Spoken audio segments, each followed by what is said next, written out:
રાયતા મરચાં અથવા તો આથેલા મરચાં જમવાનો સ્વાદ બમણો કરી દેતા હોય છે. પણ ઘણી વખત ઘણાને રાયતા મરચાં લાંબો ટાઈમ પછી ચીકાશ પકડી લેતા હોય છે, તેનો સ્વાદ અને સુગંધ બદલી જતા હોય છે. તો આજે હું તમને વિડીયોમાં બધી જ નાની નાની ધ્યાનમાં રાખવા જેવી ટિપ્સ બતાવીશ, જેનાથી તમારા મરચાં મહિનાઓ સુધી સ્વાદ અને સુગંધમાં એવા ને એવા રહેશે અને તેનો કલર પણ જરાય કાળો નહીં પડે. તો વિડીયો તો તમને પસંદ આવશે જ, તો વિડીયોને એક લાઇક કરી ચેનલને સબસ્ક્રાઈબ જરૂરથી કરી નાખજો. તો ચલો રેસીપીની શરૂઆત કરી દઈએ. સૌથી પહેલી બાબત છે કે મરચાંની પસંદગી કેવી કરવી. મરચાં એકદમ સરસ તાજા અને કડક હોય તેવા લેવાના. 2-3 દિવસના વાસી અને સેટ ઢીલા થઈ ગયેલા મરચાં નહીં લેવાના. મરચાં તાજા છે તેની ખબર તેની દાંડલી પરથી પડે. જો તાજા હશે ને તો દાંડલી લીલા કલરની હશે, અને વાસી મરચાં હશે તો દાંડલી સહેજ કાળા જેવી થઈ ગઈ હશે. એટલે તાજા મરચાં લેવા, જેથી મરચાં લાંબા સમય સુધી એવા ને એવા રહે. હવે બીજું સ્ટેપ છે કે મરચાંને વ્યવસ્થિત પાણીથી ધોઈ લેવાના. ઘણી વખત આપણે મરચાં તાજા લઈ આવીએ ને બજારમાંથી, તો એમ થાય કે એકદમ સરસ છે, ધોવાની જરૂર નથી. પણ ધોવા જરૂરી છે, કેમ કે મરચાં ઉપર ઘણી વખત દવાઓ અને પેસ્ટિસાઇડ્સ છાંટવામાં આવતા હોય છે. એટલે મરચાંને ખાસ ધોવા ખૂબ જ જરૂરી છે. મરચાંને વ્યવસ્થિત ધોયા પછી આપણે કોટનના નેપકિનમાં તેને પાથરી લઈશું. અને હું તમને બતાવું કે પાણીમાં કેટલી ગંદકી નીકળી છે. અને જો તમે મરચાં ધોયા વગર આથી લો ને, તો આ બધી જે ગંદકી હોય એના કારણે મરચાં બગડવાની શક્યતા રહે છે. જો તમે પાણી જોઈ શકો છો કે કેટલું ડોરું થઈ ગયું છે.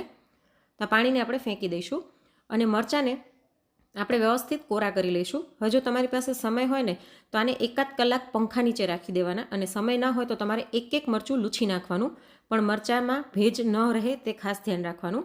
તો અહીં મેં મરચાંને એવી રીતના કાણાવાળી ડીશમાં રાખીને પંખા નીચે 1 કલાક રાખી દીધા હતા. કેમ કે જો આપણે નેપકિનમાં રાખી મૂકીએ ને તો નેપકિન નીચેથી ભીનું હોય, જેના કારણે જલ્દીથી મરચાં કોરા નથી થતા, નીચેની બાજુ ભીના રહી જાય છે. એટલે નેપકિનના બદલે આવી રીતના કાણાવાળા છીબામાં રાખીને પંખા નીચે રાખી દેવાના. હવે 1 કલાક પંખા નીચે રાખ્યા પછી આપણે આને કટ કરી લઈશું. તો આની અંદર જે રગ અને બીનો ભાગ હોય ને એ ઘણા લોકો કાઢી નાખતા હોય છે. એ કાઢવાનો નહીં, એ રહેવા દેવાનો. એનાથી તેની શેલ્ફ લાઈફ વધે છે. અને મરચાંને મોટા ટુકડામાં સુધારવાના, બહુ પાતળા ઝીણા નહીં સુધારવાના. કેમ કે જ્યારે મરચાં થોડાક ટાઈમ પછી શ્રિંક થાય છે તો એના કારણે સાવ ઝીણા અને ચવળ જેવા થઈ જાય. એટલે મરચાંને મોટા મોટા સુધારવાના જરૂરી છે. તો આવી રીતના આપણે બધા જ મરચાંને સુધારી લઈશું. તો અહીં મેં બધા મરચાંને એવી રીતના ચીરિયા કરી લીધા છે. હવે આપણે એક ઝારો લઈ અને આવી રીતના સહેજ એને ખંખેરીને ડીશમાં લઈ લઈશું, જેથી વધારાના જે બી હોય ને તે નીકળી જાય. તો અહીં મેં બધા જ બી આવી રીતના કાઢી લીધા છે. આને આપણે ફેંકી દઈએ. અને હવે આ જે મરચાં છે તેને ફરીવાર આ જ કાથરોટમાં આપણે લઈ લઈશું. હવે આની અંદર રેગ્યુલર જે ચમચી હોય તે 3 ચમચી જેટલું મીઠું નાખી દઈશું. મીઠું પોતે પ્રિઝર્વેટિવનું કામ કરે છે, એટલે અથાણામાં હંમેશા મીઠું સહેજ ચડિયાતું નાખવામાં આવે છે. સાથે 1 ચમચી જેટલી હળદર નાખી દઈએ અને આને બરાબર મિક્સ કરી લઈશું. ઘણા લોકો આવી રીતના આથવામાં લીંબુ પણ નીચોવતા હોય છે, પણ શરૂઆતમાં લીંબુ નીચોવેલું હોય ને તો ભાવે, પણ જેમ મરચાં જૂના થાય ને એમ ખટાશ વધારે લાગે છે. મારા ઘરમાં ખટાશ નથી ભાવતી એટલે હું લીંબુ નથી નાખતી, પણ તમને ભાવતી હોય તો એડ કરી શકો છો. હવે આને ઢાંકીને આપણે લગભગ 1 થી 1.5 કલાક માટે આમ જ રહેવા દઈશું, જેથી મીઠું વ્યવસ્થિત ચડી જાય. તો લગભગ 1.5 કલાક જેવું થઈ ગયું છે. આપણે ચેક કરી લઈએ. જો એકદમ સરસ મીઠું ચડી ગયું છે અને આનું મીઠાનું પાણી નીકળી ગયું છે, અને સાથે સાથે જે વધારાની તીખાશ હશે મરચાંની તે પણ નીકળી જશે.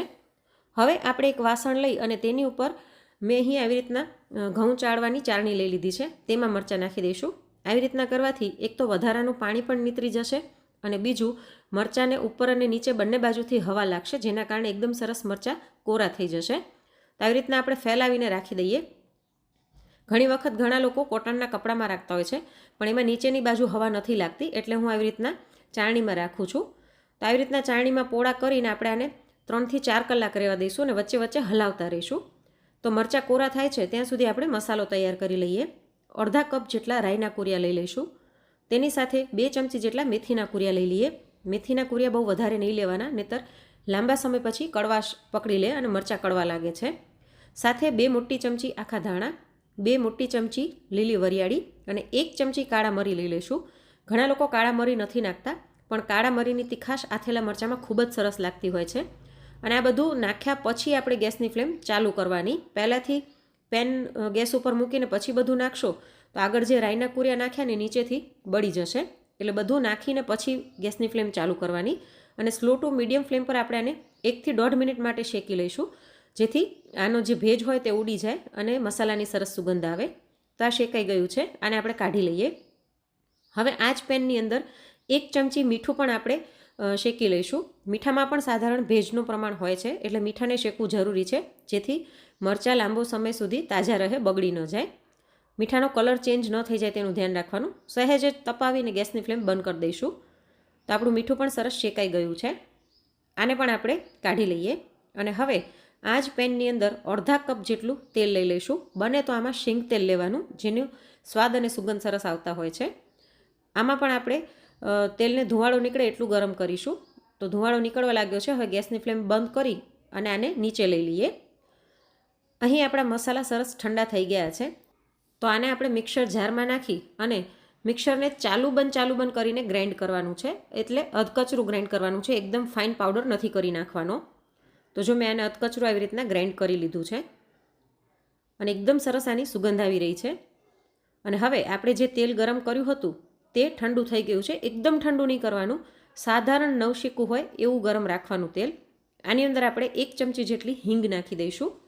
જો હિંગ ધીમે ધીમે ગરમ થાય છે, બસ આટલું ગરમ હોવું જોઈએ. બહુ વધારે ગરમ તેલ હશે ને અને તમે મસાલો નાખશો તો એ મસાલો લાંબા ટાઈમ પછી ચીકાશ પકડી લેશે. એટલે એ ખાસ જરૂરી છે કે તેલનું ટેમ્પરેચર માપે હોય.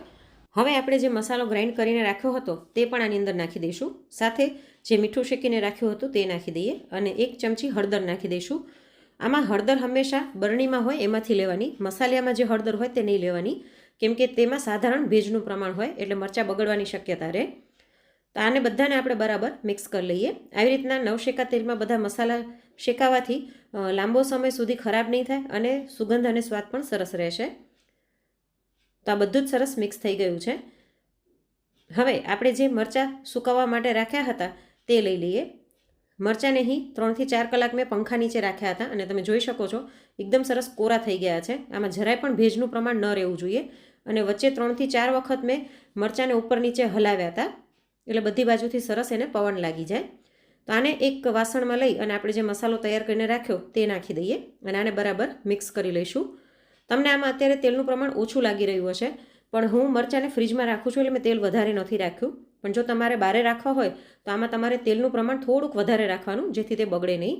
તો એકદમ ટેસ્ટી અને જોતાં જ મોઢામાં પાણી આવી જાય એવા આપણા આથેલા મરચાં તૈયાર થઈ ગયા છે. આને આપણે કાચની બરણીમાં ભરી લઈશું. કાચની બરણીને વ્યવસ્થિત ધોઈ અને તડકે તપાવી લેવાની અને પછી ભરવાના. અને રેગ્યુલર વાપરવાના જે મરચાં હોય એ બરણીમાંથી નહીં કાઢવાના. તો આપણી બરણીમાં મરચાં ભરીને આને રાખી દઈશું. પવન ન લાગે એવી રીતના રાખવાના. અને તમારે રૂટીનમાં ખાવા માટે મરચાં જોઈતા હોય તો થોડાક અલગ કાઢતું જવાનું. અને આ જે નાની બરણી છે એને પણ હું ફ્રીજમાં જ રાખીશ. તો આવી રીતના તમે પણ જો મરચાં ક્યારેય ન આથ્યા હોય તો એક વખત જરૂરથી ટ્રાય કરજો. આવી જ રીતના તમે લીલા મરચાંને પણ આથી શકો છો.